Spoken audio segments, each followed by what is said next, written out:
A'udhu billahi minash shaitanir rajim. Bismillah ir-Rahman Alhamdulillahi rabbil alameen. Ar-Rahman ir-Rahim. Maliki yawmiddin. Iyyaka na'budu wa iyyaka nasta'in. Ihdina siratal mustaqim. Siratal ladzina an'amta alayhim. Ghayril maghdubi alayhim waladdallin. Ameen. O Allah, inspire us with right guidance to protect us from the evil of our own selves. And for my Sacred Society squad, may Allah grant us clarity, conviction, and courage. Ameen. Let's get into this. Today's talk is called The Enemy Vulture. All right? As you know how we do, we begin each discussion with word alchemy. All right? Breaking down the words, the meanings, the definitions, the etymology, so on and so forth. So we have two words, energy and vulture. So let's decode them. The word energy comes from the Greek energia. En, these are two words. En means within. Ergon means work. Energy at its root is not motion and is not activity. Energy is the force that makes motion possible, the invisible current beneath the visible effort. It's the operating capacity behind everything the body and the spirit produces. And in physics, energy, y'all know this, right? It can't be created or destroyed, only transferred. That's the first law of thermodynamics. So every interaction is an exchange. Every room that you walk into, every relationship you maintain, every conversation that you hold, something moves, something is given, something is received. A lot of people think that it's like a vibe, right? Like it's some aesthetic thing. Esoteric, right? Something felt but not measured. You're wrong. That's a corruption of the word. Energy is a resource. It has a finite daily supply. I don't know if you ever heard the term ATP before. That's adenosine triphosphate, the actual molecular currency of cellular energy in the human body. It's consumed by your thoughts, by your decisions, by every emotional response that you process. All of us have a daily budget, y'all. The question is never whether you're spending it. The question is, who are you spending it on? So that's energy. Let's go to vulture, okay? The word vulture comes from the Latin word vulture. Just the same thing without an E. And it's related to the word velere, meaning to tear or to pluck. Not to hunt, not to pursue, right? To tear what's already broken. A vulture does not kill. This is the detail that most people miss. A vulture waits. It circles, right?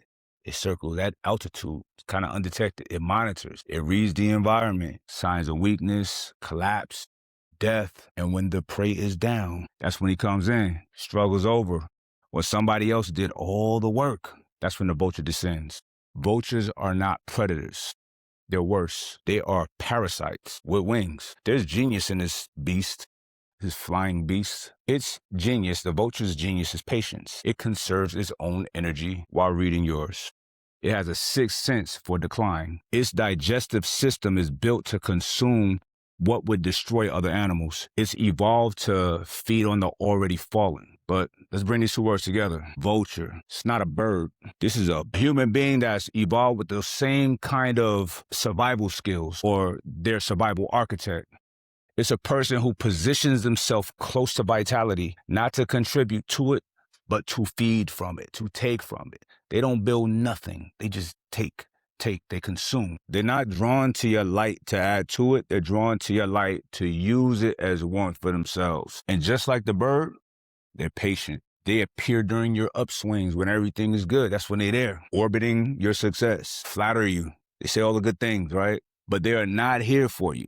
They're not. They're only there for when it benefits them. They're there for what you produce. When you understand this mechanism, when you decode these two words at the root, you understand it. Tonight's talk is not about avoiding difficult people. It's about understanding energy is sacred, as finite, and as something that you and I are accountable to Allah for how we steward our energy. Right? It's not about recognizing the vulture for exactly what it is. It's a creature that cannot create. It can only consume.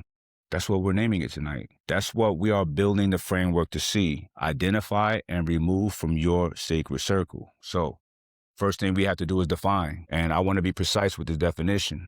A fake friend is not just someone who is inconsistent or occasionally unreliable. Inconsistency and failure are human conditions, and we all succumb to that at some point. We all have those traits.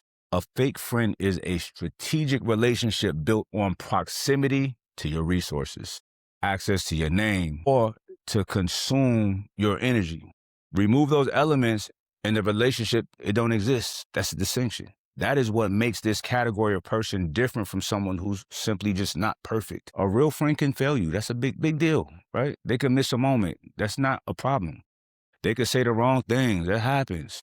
The root of the relationship still remains intact. The intention stays clean. The covenant still holds.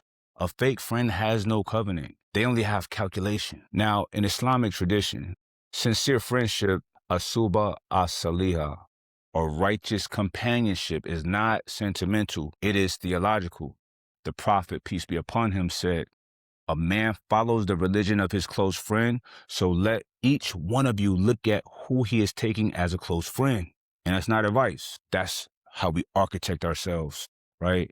That's a warning about transfer, about what moves between people in close proximity. Your close companion shapes you. I'm going to run that back. This is very simple wisdom, but it's heavy. It's real. Your close companions shape you. You are the company you keep. You've heard that before. And that's not like inspirational talk. This is the Prophet recognizing the transfer reality of energy long before we had a scientific vocabulary to name it. So define the fake friend through the lens of what they transfer. A real companion transfers truth, accountability, encouragement, like real encouragement, right? And loyalty that survives your absence. You don't have to be around for them to stand up for you. A fake companion transfers confusion, depletion, subtle competition, right? And the discomfort you cannot fully name, but your body registers it. You feel it when they're around. The vulture operates in two modes: the circling mode and the feasting mode. The circling mode, they're present but not contributing. They're close but not committed. They're gathering information. They monitor your trajectory. They track your access, your connections, your wins, your vulnerabilities. You may perceive them as loyal because they show up, but showing up is not loyalty. A camera shows up. Presence without investing, you know what that's really called? That's monitoring. That's someone monitoring you, keeping tabs. That's not friendship. Now, in feasting mode, they descend, right? This happens in two situations. It's when you have something very specific that they want, or when you're down and cannot defend your resources. When you're winning, they want proximity to your light. They want to be associated with your success. They use your names in rooms when you're not present. They attach themselves to your narrative. This is a lot more clever and more subtle than stealing, right? They are not taking from you directly. They're borrowing your light to illuminate themselves. And when you are struggling, a different kind of vulture activates. They offer presence, okay, but their presence is just reconnaissance. They're just peeping out the situation. They gathering information about your vulnerability to use later. Or they simply enjoy the quiet satisfaction of being near someone who's finally at their level, watching you fall off. Both modes have signatures, and you can read them. The signature of the circling vulture: they're more interested in your life than their own. Their questions is extracting. Their conversations always center on information about other people. It's like they're brokers. They move information around, but not value. And the signature of the feasting vulture, watch the timing, they appear at peaks and valleys. They're absent during the mundane, the boring stuff, the ordinary work. All the years of building, the quiet seasons, the days when nothing is happening, those are the days that they don't call. They have no interest in your process. They only show up for the event. There is a principle in the Holy Quran that illuminates this precisely. Allah says in Surah Al-Hujurat, verse 6, "O you who have believed, if there comes to you a disobedient one with information," I know this one, "investigate, lest you harm people out of ignorance and become over what you have done regretful." So the instruction is to verify the source before trusting the report, because not everyone who brings information to you is aligned with your well-being. Some people carry information as currency. Some use your response as a weapon. The instruction to investigate is the instruction to discern intent before accepting input. This is Islamic epistemology applied to human relationships. It's very practical. Know the source before you trust the signal. It's that simple. Now, let's talk about the fake friend who wears the mask of a supporter. The version that's the most dangerous. They praise you. They show up to your events. They even comment on your posts. They are visible allies in the public theater of life. But what about the private theater? In private, what's happening when your name's getting thrown around and they're present? In private, they withhold the honest feedback that would actually serve your growth. In private, they compare themselves to you in ways that were never spoken but always felt. Their praise in public is fake. They're just performing. They're pretending to be loyal.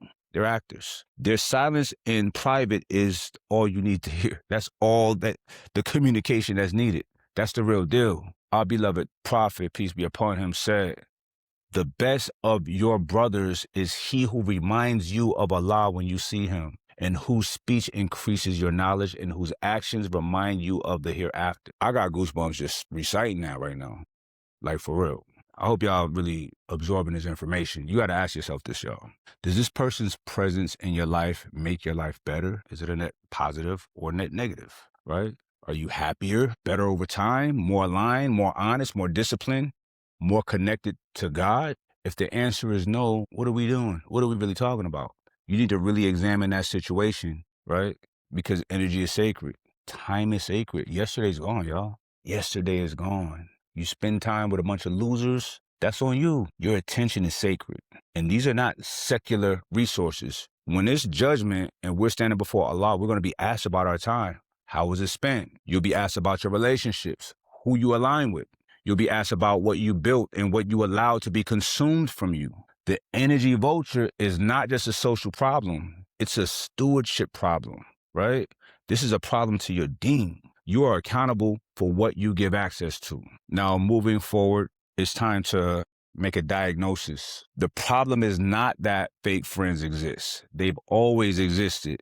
The problem is the modern world has built an infrastructure that makes them almost impossible to identify and almost impossible to remove without social consequences. We have to call it what it is, the performance economy of loyalty.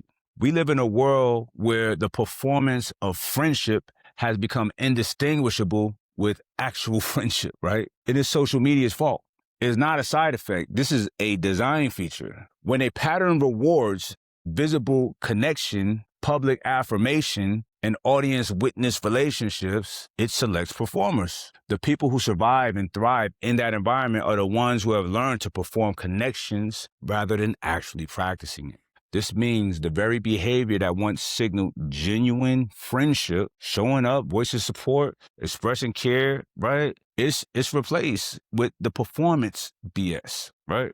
The fake friend does not need to love you. They just need to know the script. They need to look the part. This is poison for our spirits, y'all, because you can't tell the difference between a real, actual signal and just a simulation. That's the world that we're in. It goes deeper than that. The modern attention economy has taught people to view other human beings as just content, not consciously as an operating pattern. See, when you are succeeding, you're entertaining content. Your wins are shareable. Your highlights, it attracts attention. The energy vulture sees you not as a person, but as a content source. Being near you generates traffic for their life. And that's not a metaphor. That's actual factual. That's real mechanisms. Watch what happens when you go quiet, when you stop performing, when you move offline and pull back from the public visibility. The circling vulture stops circling. It ain't because anything changed in the relationship. It's because the content stream stopped. You're not feeding them no more. The one who remains in your silence are the ones who are there for you, the real ones. Now, let us diagnose the internal dimension of this problem. Why do we let vultures in? Why do we miss the signs? Well, there's several reasons, and they're all very spiritual. The first is the wound of rejection. Many people, we tolerate shallow relationships because they carry a deep fear of being alone. And this wound starts in people's lives early, man. A parent who was absent, a tribe who really didn't accept, or a betrayal that's so fundamental that the nervous system became calibrated to accept anything over nothing. It's better than nothing, right? This is the vulnerability the vulture targets. They can feel the need. They position themselves as a solution to that need while feeding from it. Remember, they're parasites. The second one is ego investment. We let fake friends stay because removing them requires admitting that we were wrong about them. And we have often been loudly right about them to others. We vouch for them. We brag about them. We defend them. We testify to their character. And now we got an exit stage left, right? It just shows that our discernment wasn't on point for that moment, at least. And the ego resists with enormous force. Pride keeps us in relationships that drain us because the alternative is humility. The third absence is the Quranic standard for friendship. We were never taught what friendship is supposed to produce. We were taught that friendship was proximity, shared history, familiarity, feelings. These are ingredients, but that's not the full recipe, and it's not the standard. The standard given to us by the Quran is transmission. Righteous companionship is supposed to bring you closer to Allah. It's supposed to sharpen your accountability, increase your knowledge, deepen your akira, your consciousness. And when you apply the standard, most relationships in your life fail the test like quick fast. And it's not because those people are evil. We don't want to pass judgment. It's because the relationships were never built to produce that outcome. They were built on comfort, on convenience, and the transactional exchange of social capital. And the fake friend relationship measured against that particular standard is revealed immediately as what it is. It's just an extraction mechanism, but it kind of looks like a connection, right? It feels like a connection, but it's not. Now, let me speak to what prolonged exposure to energy vultures actually does to you. It tells you that this level of loyalty, this level of care, this level of investment is normal. So you stop requiring depth. The man who has been surrounded by yes people for too long cannot receive honest feedback because he does not want it, because the signal feels like an attack, right? His nervous system has been conditioned to interpret honesty as hostility. They just want to be flattered, right? That's safe. This is when your spirit is damaged because your judgment is impaired. Impaired judgment in a man leading a community, building business, trying to serve his family, that's not a personal problem. That's a systemic failure with downstream consequences for everybody that's connected to you. You can't build anything meaningful with a compromised center. Words lie. People lie. The energy does not. A real one leaves you charged. A fake one leaves you drained, confused, second-guessing. That pause you feel after leaving their presence, that gut pullback, that's Allah communicating to you, but you just don't understand it. Your subconscious clocks the snake before your ego admits it. Honor your inner alarm system. Your body often senses what your mind has not yet articulated. Consistent emotional exhaustion in someone's presence is not a coincidence. It's data, it's information, it's communication. Capiche? Comprende? Now, we need an antidote. And it's not to be bitter. I want to be clear about that. Many men who wake up to the reality of fake friends swing into a second danger. They get real hard. They close the circle completely. They stop trusting. They interpret every relationship through suspicion, through the lens of suspicion. They build walls and say, I'm being smart. I got to build a fortress around myself. That ain't wise, bro. That's you're damaged, you're injured, right? And you're not really healing or fixing it because you're trying to act or pretend like you're being strong. The real antidote to this is discernment, not distance from all people. It's discernment. Yeah, distance yourself from the wrong people, extreme proximity to the right ones. Allah subhanahu wa ta'ala says in Surah Al-Tawbah, verse 16, or do you think that you will be left as you are while Allah has not yet made evident those among you who strive in his cause and do not take other than Allah, his messenger, and the believers as intimates? The words intimate here is aliwa, or protectors, allies, close companions. Allah is telling you the test reveals the truth of who your aliwa actually are. Pressure, listen y'all, pressure exposes covenant. When things get tough, that's going to expose a lot. It's going to see who's your people and who's not. Your first tool is a pressure test, not engineered pressure, natural pressure. You know, the kind of pressure that comes when you're building and the results have not yet arrived. When you need something from them, when you speak a truth about yourself that's not flattering, at those moments, that's when you need your eyes wide open. You watch, not like a suspicious type of watch, just a clarity type. The real ones, they're going to lean in. The vultures, exiting stage left. Look, when I used to rap, I had a bar that said, act like you broke and you see who the true homies are. You know what I'm saying? So your second tool is the energy inventory. After time spent with the person, before you move into your next activity, just sit for a minute. Sit. No phone. Just do a check. Do I feel more clear or less clear? Do I feel more charged or more depleted? Do I feel more connected to my purpose or more distracted from it? Your body knows. The nervous system cannot be manipulated by charm, performance, words, none of that. Your nervous system records the truth of every interaction. Fatigue after connection is data. Unease that has no logical source, data. Your third tool is the silence test. Don't announce distance. Don't do that. Just become less available. Don't initiate contact. Don't go dark with drama, though. Just quiet. Reduce your output. Reduce your sharing. Reduce your access. Then observe. A real one notices, and a real one reaches out with genuine care. Not obligation, not performance. They just care. They're like, yo, what's up? That might be a real one. Y'all just kind of like got some friction right now. They might be thinking what you thinking. A vulture, they don't notice anything until they need you again. And it becomes very obvious to you. Their silence during your silence is the answer you need. Your fourth tool is the truth mirror. Okay? Speak your truth to them. You're not trying to manipulate them. You're just being direct, and you're using this as a standard practice of authentic relationships. Share something real, a struggle, something that's not something that doesn't make you look great, a correction you're making in your own character, a truth about your life that's not flattering. Then just watch their eyes. A real one will meet you right there. The vulture, they get uncomfortable because that right there is not useful to them. They don't know. You messing up their story, their plot. They can only benefit from your highlights. So when you bring the real, watch what they do with it. Now, let's talk about removal.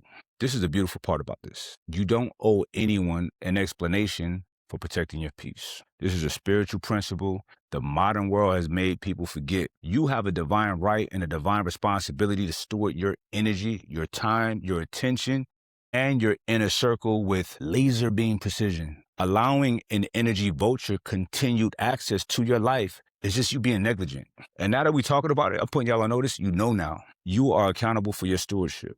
The removal does not need to be loud. It does not need to be confrontational. It does not need closure. The word closure assumes the other person has a debt to pay, a truth they owe, a conversation that they will complete something, right? In most cases, that's not the case. The vulture will not give you the closure you seek. Their nature just cannot provide it.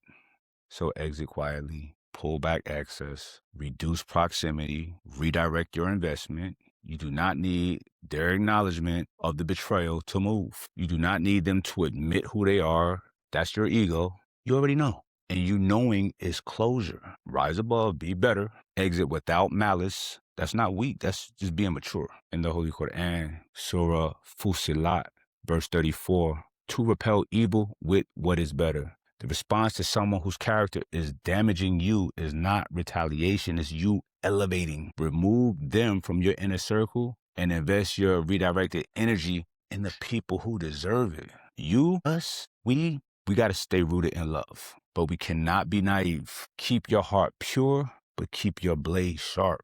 You can always forgive a vulture for being a vulture. You understand his nature now. So keep your boundaries strong. Guard your heart. Allah told us to do it. Above all else, guard your heart, for everything you do flows from it. Guarding your heart does not mean like walls completely around it. It just means that you got to be the watchman at the gate, deciding who gets in, who gets entry, and who doesn't. All right, y'all, that's it for this evening. Listen, today's the last day of Ramadan. Even though this video is probably coming out a day or two after, may Allah accept our Ramadan and be pleased with us. I hope that this really resonates. These kind of matters, these matters of the heart, they're hard to do. It's hard to make these kind of changes, but you got to do it. Once you know the truth, you got to act on it. Because if you don't, punishment is a lot worse because you knew better. All right? All right, y'all. Assalamu alaikum.